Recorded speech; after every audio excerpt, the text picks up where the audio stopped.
नमः श्रीवर्धमानाय निर्धूतकलिलात्मने सालोकानां त्रिलोकानां यद्विद्यादर्पणाय ते।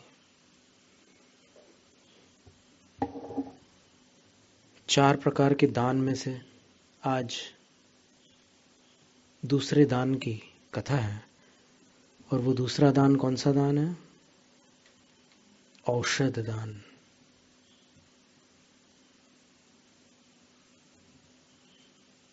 और औषध दान में कौन प्रसिद्ध हुई है? वृषभ सेना।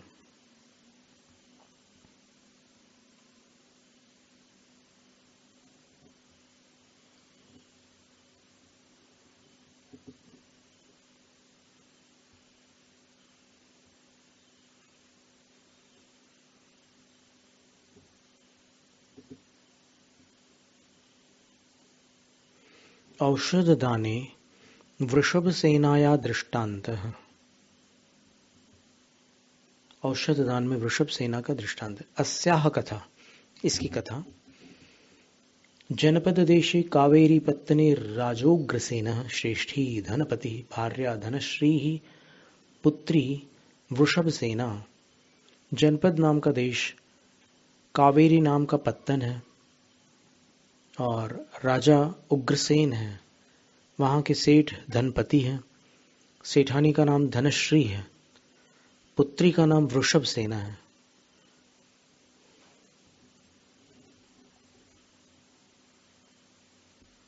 तस्या धात्री रूपवती नामा।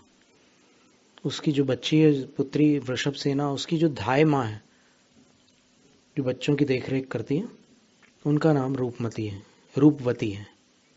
एकदा, एक दिन, वृषभ सेना स्नान जल गर्तायाम रोग गृहीतम कुक्रम पतित लुठितोत्थितम रोग रहितम आलोक्य चिंतितम धात्र्या।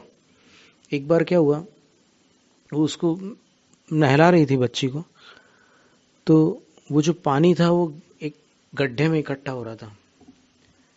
तो उस गड्ढे में एक बीमार कुत्ता, खुजली कुत्ता होता है ना जिसके बाल वाल झड़ जाते हैं, वो आया और उसने वो पानी में आनंद लिया। उसने कुत्ता आकर के उस पानी में लौटने लगा और जैसे वो बाहर निकला तो एकदम उसके सारा रोग एकदम साफ हो गया, वो स्वस्थ हो गया वो कुत्ता।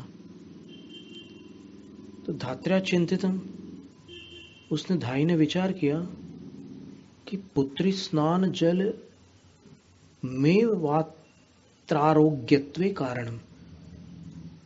इसके निरोग होने का कारण सिर्फ ये इसी का स्नान जल हो सकता है, और कोई बात ही नहीं कि ऐसे इतना बीमार कुत्ता अंदर आ जाए पानी में और एकदम ठीक होकर चला जाए, या हो ही नहीं सकता। इसी के नहाने के जल से वो ठीक हुआ है।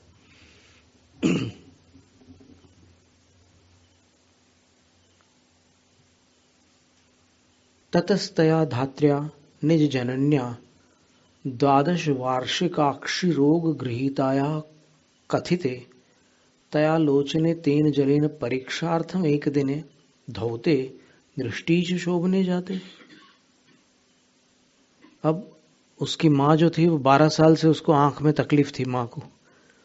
तो अब ये चमत्कार जहां होता है ना, तो फिर उसके बाद एकदम कड़ी लग जाती है। तो उसने क्या किया कि 12 साल की उसको आंखों में तकलीफ थी, तो उसको बताया कि आज ऐसी ऐसी घटना देखी मैंने। तो फिर बोले कि थोड़ा सा पानी मुझे ला कर दे। तो उसने पानी ला करके दिया। वो गड्ढे वाला पानी नहीं ला करके दिया, अच्छा वाला पानी ला करके दिया। और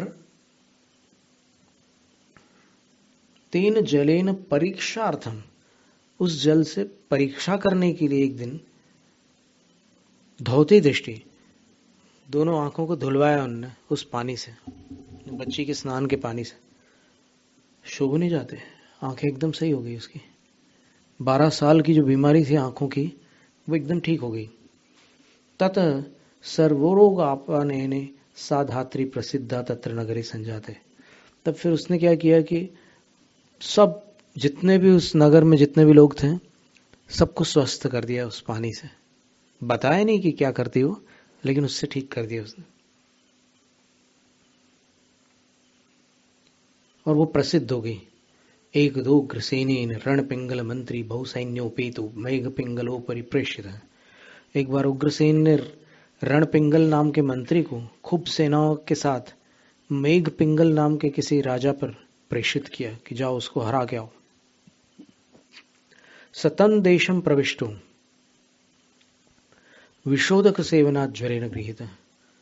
अब वो उस क्षेत्र में जैसे प्रविष्ट हुआ तो वहां का जो पानी था थोड़ा सा जहरीला था, तो बीमार पड़ गया वो पानी पी करके। साच व्याघ्युट्यागत रूपवत्या च तेन जलेन निरोगी कृत। वो जब लौट करके आया तो ये रूपवती धाई ने उस पानी से उसको राइट कर दिया, ठीक कर दिया। उग्रसेनो भी कोपात तत्र गता। उग्रसेन राजा गुस्से में वहां चला गया। तथा ज्वरितो, वो भी उसी तरह बीमार होकर के वापस आया। व्याघुट्यागत त्याया तो वापस आया तो रण पिंगला जल वृत्तांत आकर्ण्य तज्जलम याचितवान। रण पिंगल जो सेनापति था, मंत्री था, उससे उसने जाना कि भाई यहाँ पर एक जो धाई है वो रूपवती, वो सबको ठीक कर देती है, कुछ पानी देती है और उस पानी से सब ठीक हो जाते हैं, तो आप भी ले लो पानी। तो उसने मांगा पानी राजा ने। ततो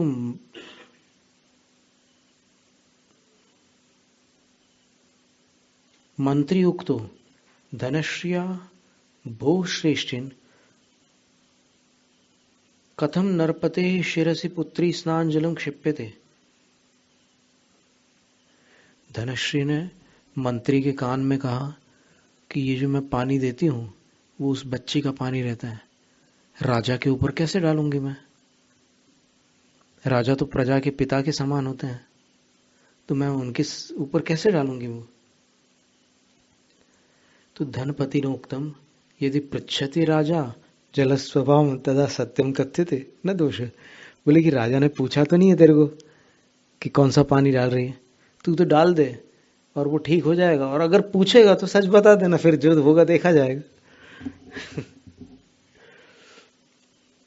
न दोष है, इसमें दोष नहीं है। बोले तू राजा को ठीक तो कर दे। एवं भणिते, ऐसा कहने पर रूपवत्या तेन जलेन निरोगी कृत उग्रसेना। रूपवती ने उस जल के द्वारा उग्रसेन राजा को निरोग कर डाला। ततो निरोगीण राज्ञा पृष्ठा रूपवती जल से महात्म। फिर राजा स्वस्थ हो गया तो राजा ने रूपवती से पूछा कि इस जल की ऐसी महिमा क्या है, ये कौन सा जल है? उसने जानकारी पूछी। तयाच सत्यमेव कथितम, उसने भी सच सच बता दिया। ततो राज्ञा व्याहूत श्रेष्ठी, तो राजा ने सेठ को बुलाया।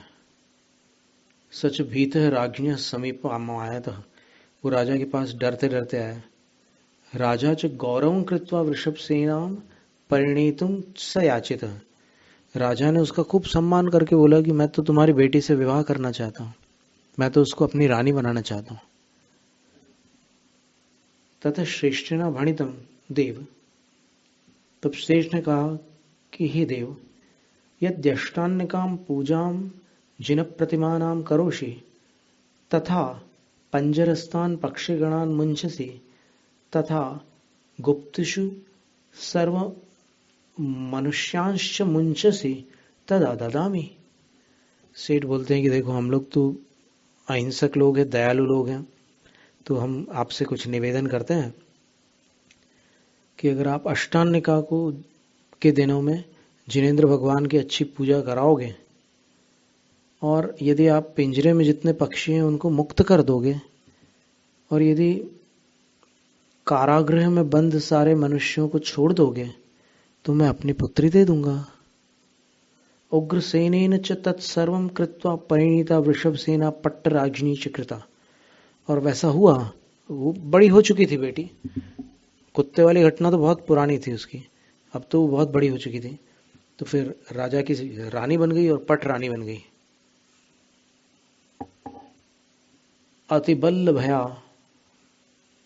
अतिवल्लभया तयैव च सह विमुक्ताना कार्य क्रीडां करोति।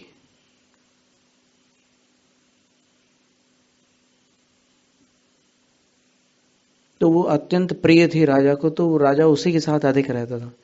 एतस्मिन् प्रस्तावे यो वाराणस्याः पृथ्वीचन्द्रो नाम राजा धृत आस्ते सोति प्रचंडत्वात् तद विवाह काले भी न मुक्तः। वाराणसी का एक पृथ्वीचंद्र नाम का राजा था, वो भी बंदी था, पर वो बहुत तेज गुस्से वाला था। तो उसको राजा ने विवाह के समय भी नहीं छोड़ा था, उसको अकेले को बंधन में रखा था, बाकी सबको छोड़ दिया था।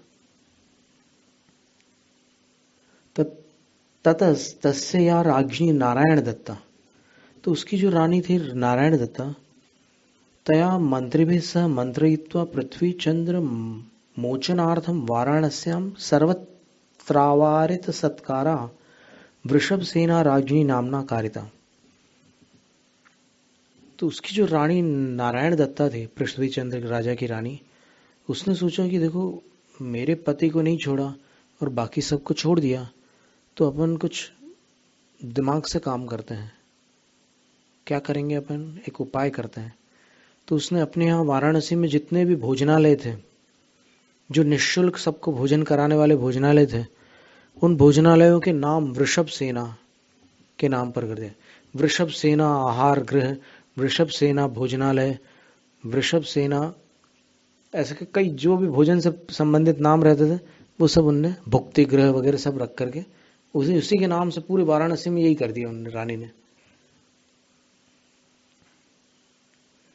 तेषु भोजनं कृत्वा कावेरी पत्तनं च गतास्तेभ्यो ब्राह्मणादिभ्यस्तं वृत्तान्तमाकर्ण्य रुष्टया रूपवत्या भणिता वृषभसेने त्वं माम अपृच्छन्ति वाराणस्यां कथम सत्कारान् कारयसि। तो वहां से लौट करके आए हुए जो कावेरी पत्तन में लौट कर आए थे वाराणसी से, तो वो लोग सब बोल रहे थे कि वाराणसी में तो अपनी रानी का नाम लिखा है, हर भोजनालय में अपनी रानी का नाम है, अपनी रानी का नाम है। तो रूपवती को मालूम पड़ा, तो रूपवती ने जाकर वृषभ सेना से कहा कि बेटी तूने मेरे से क्यों छुपा के रखा, इतने बड़े बड़े तेरे नाम से वहां पर भोजनालय चल रहे हैं और तूने मुझे नहीं बताया। तेन भणितम अहम न कार्यामि, वो रानी बोली कि मैंने नहीं करा ये सब, किंतु मम नामना केनचित कारणेन केनापि कारिता, किसी कारणवश किसी ने मेरे नाम से भोजनालय वहां पर वाराणसी में चलाए हैं।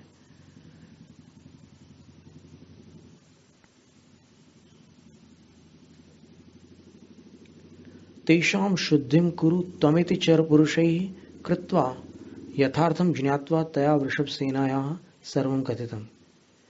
तो बोले कि तुम सही सही पता करो कि ये सब क्या हो रहा है, मेरे नाम से वहां भोजनालय क्यों खुले हुए हैं, जानकारी मुझे सही सही पहुंचाओ बोले। तो फिर उसने गुप्तचर लोगों को भेजा और वहां से पता किया कि आपके विवाह के समय जो आपके पिता ने शर्त रखी थी वो राजा ने पूरी तो की, लेकिन एक राजा को नहीं छोड़ा था उन्होंने, वो बहुत क्रोधी था इसलिए उसको नहीं छोड़ा था।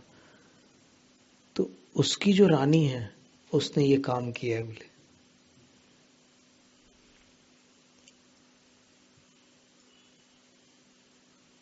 तयाच राजानम विज्ञाप्य मोचित पृथ्वीचंद्र, और वृषभ सेना राजा के पास गई, बोले कि अब भी छोड़ो उसको, उसकी रानी परेशान हो रही है, राजा पृथ्वीचंद्र को तुरंत छोड़ दो।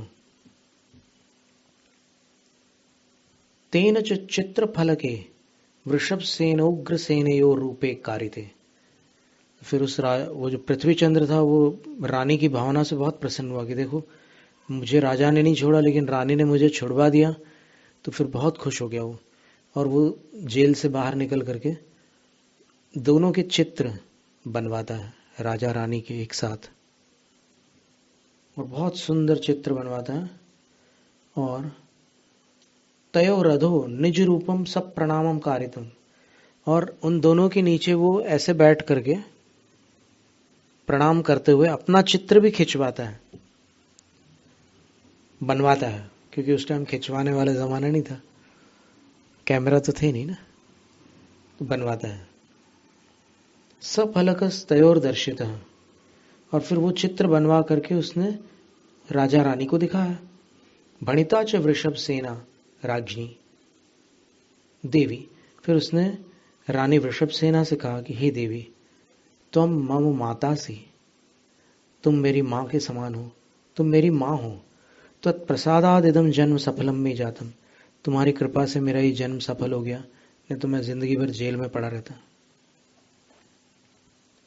तत उग्रसेन सम्मानम दत्वा भणितवान त्वया मेघ पिंगलस्योपरि गंतव्यमित्युक्त्वा सचताभ्याम वाराणस्याम प्रेषितः। फिर उग्रसेन जो थे उनने सम्मान दे करके पृथ्वी चंद्र से कहा कि जो एक मेघ पिंगल नाम का एक राजा है उसको हम हराना चाहते हैं, तुम उसको जीत करके आ जाना। मैत्री हो चुकी थी और फिर उनको भेज दिया।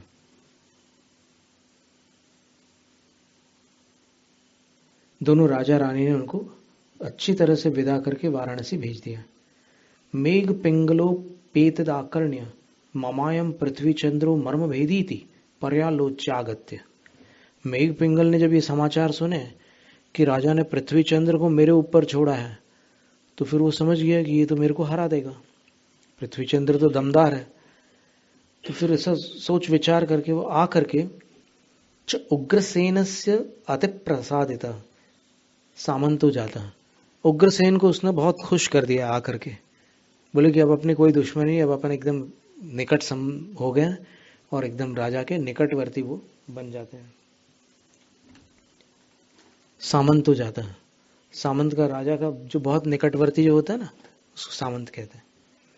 उग्रसेनेन चास्थान स्थितस्य यन्मे प्राभृतम आगच्छति तस्यार्धम मेघ पिंगलस्य दास्यामि अर्धं च वृषभ सेनाया इति व्यवस्था कृता।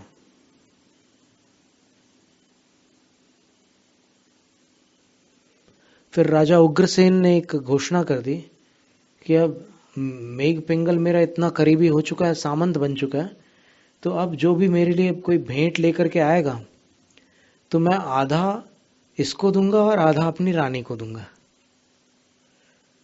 ऐसी घोषणा कर दी। एवं एकदा, एक दिन क्या हुआ, इस तरह चलता रहा, बहुत समय तक चलता रहा। पर एक दिन रत्न कंबल द्वयम आगतम, दो रत्न कंबल आए। एकैकम सनामांकं कृत्वा तयोर्दत्तम, एक पर राजा ने वृषभ सेना लिखा और एक पर मेघ पिंगल लिख करके दोनों को भेंट कर दिया रत्न कंबल। एकदा मेघ पिंगलस्य, एक दिन मेघ पिंगल की राज्ञी विजयाख्या, रानी जो विजया थी, वह मेघ पिंगल कंबलम प्रावृत्य प्रयोजनेन रूपवती पार्श्वे गता। मेघ पिंगल का कंबल ओढ़कर रूपवती के पास इलाज के लिए गई वो। तत्र कंबल परिवर्त हो जाता है।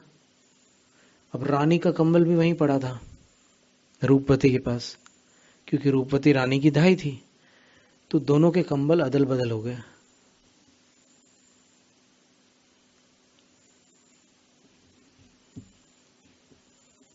तो एकदा वृषभ सेना कंबलम प्रावृत्य मेघ पिंगल सेवायाम उग्रसेन सभायाम आगता। एक दिन वृषभ सेना का कंबल ओढ़ करके मेघ पिंगल राजा की सभा में सेवा के लिए आ गया, सेवा में उपस्थित हो गया। राजा तम आलोक्य अतिकोपाद रक्ताक्ष बभुव। राजा ने उसके कंबल पर वृषभ सेना देख करके एकदम अपना आपा खो दिया, मतलब एकदम आग बबूला हो गया राजा, उसकी आंखें एकदम लाल लाल हो गई। तो फिर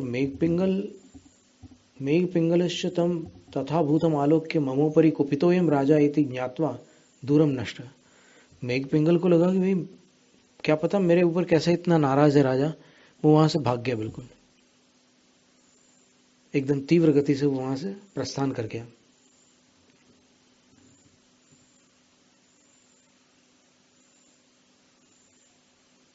वृषभ सेना च रुष्टेन उग्र सेने मारणार्थम समुद्र जले निक्षिप्ता। और वृषभ सेना को कुपित होकर के राजा ने कि मेरी रानी मेरे से धोखा करती है, समुद्र के जल में फेंकवा दिया मार डालने के लिए। तया च प्रतिज्ञा गृहीता, उसने भी प्रतिज्ञा ग्रहण कर ली कि यदि एतस्माद् उपसर्गाद् उद्धरिष्यामि तदा तपः करिष्यामि थी, अगर मैं इस उपसर्ग से उद्धार को प्राप्त हो जाती हूँ, बच जाती हूँ, तो फिर मैं तपस्या करूंगी, आर्यिका बन जाऊंगी। ततो व्रत माहात्म्या जल देवतया तस्याः सिंहासनादि प्रातिहार्यं कृतम, तो फिर उसकी उस संकल्प की महिमा से जल देवता ने उसके लिए सिंहासन आदि प्रातिहार्य किए, यानी चमत्कार किए उसने।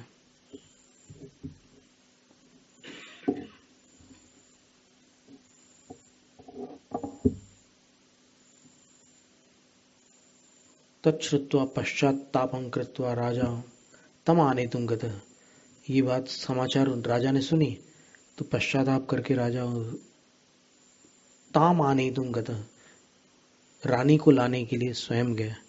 आगच्छता वन मध्ये गुणधर नामावधिज्ञानी मुनिर्दृष्ट, और आते आते जंगल पड़ा बीच में, तो जंगल में गुणधर नाम के अवधिज्ञानी मुनि के दर्शन हुए। सच वृषभ सेनया प्रणम्य निज पूर्व भव चेष्टितम पृष्ठ,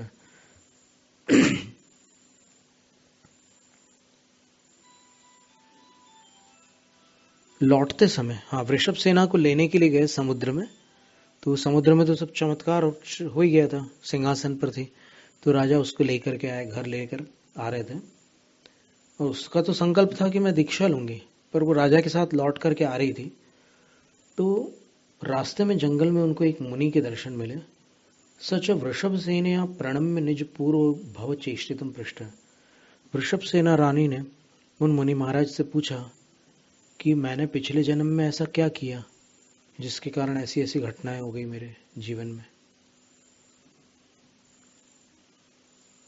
कथितम च भगवता यथा, भगवान ने कहा उन मुनिराज ने, यथा जैसे, पूर्व भवे त्वमत्रैव ब्राह्मण पुत्री नागश्री नामा जातासी, तुम इसी नगर में कावेरी पत्तन में ही एक ब्राह्मण के यहाँ पर पुत्री बन के जन्मी थी, तुम्हारा नाम नागश्री था, पिछले जन्म की बात है। राजकीय देवकुले सम्मार्जनं करोषि, तो राजा के मंदिर में, देवस्थान पर तुम सफाई का काम करती थी, मंदिर को साफ करने का काम तुम्हारा था, तुम ब्राह्मण पुत्री थी और तुम वहां पर मंदिर का परिमार्जन सम्मार्जन करती थी। तत्र देवकुले चैकदापराण्ये प्राकाराभ्यंतरे निर्वात गर्तायां मुनिदत्त नामा मुनि पर्यंक कायोत्सर्गेण स्थितः, उस देवकुल में माने जिनालय में एक दिन दोपहर के समय एक परकोटे के भीतर एक गड्ढा था, वहां हवा नहीं आ रही थी, ऐसे स्थान पर एक मुनिदत्त नाम के मुनि जो थे वो पर्यंक कायोत्सर्ग से स्थित हो गए, उन्होंने कायोत्सर्ग धारण कर लिया।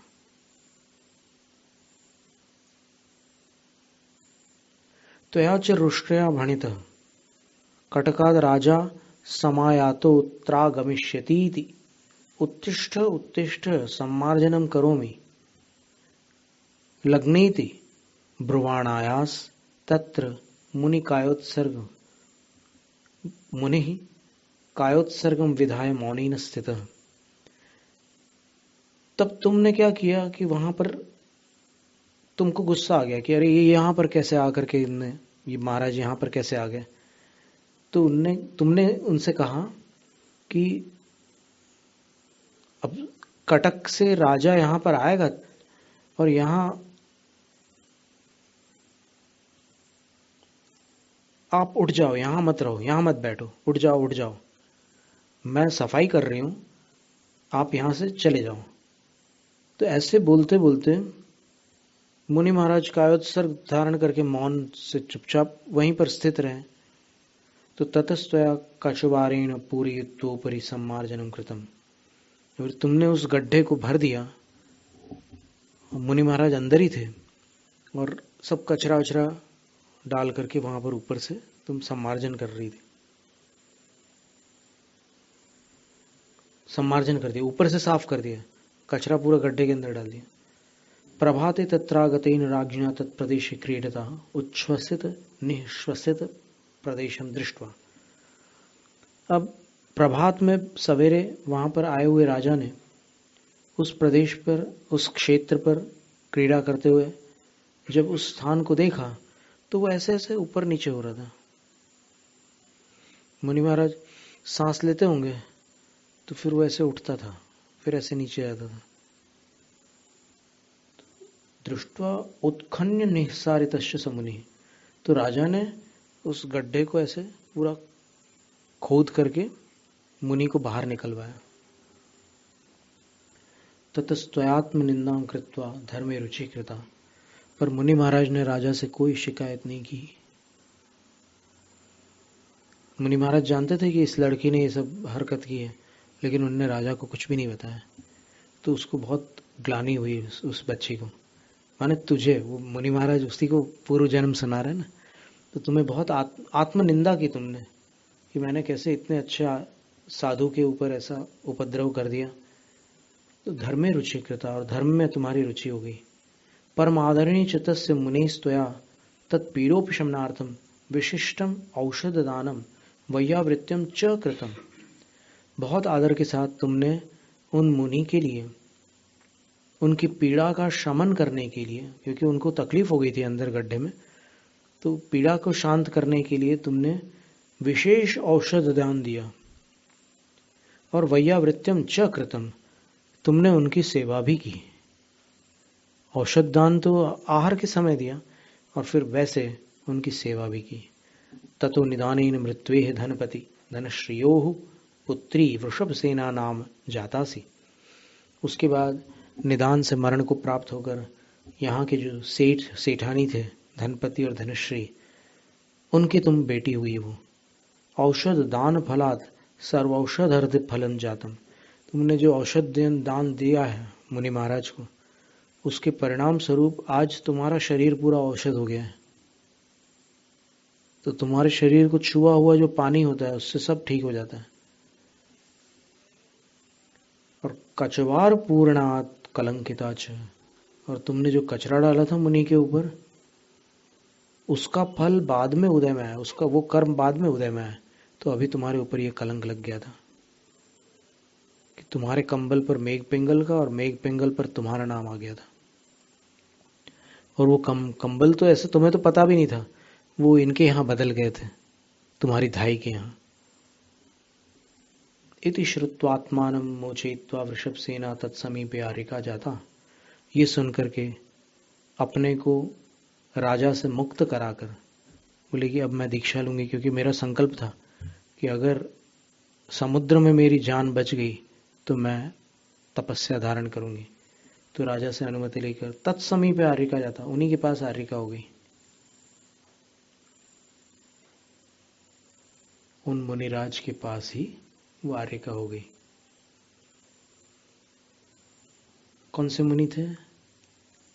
गुणधर। अभी अपन ने पढ़ा था ना, गुणधर मुनि के निकट आरिका हो गई।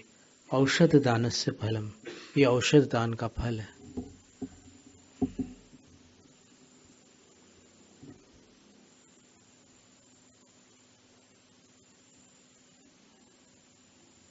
अच्छी सुंदर कथा थी। इसके बाद शास्त्र दान का फल आगामी कथा में बताएंगे। जैनम जयतु शासनम।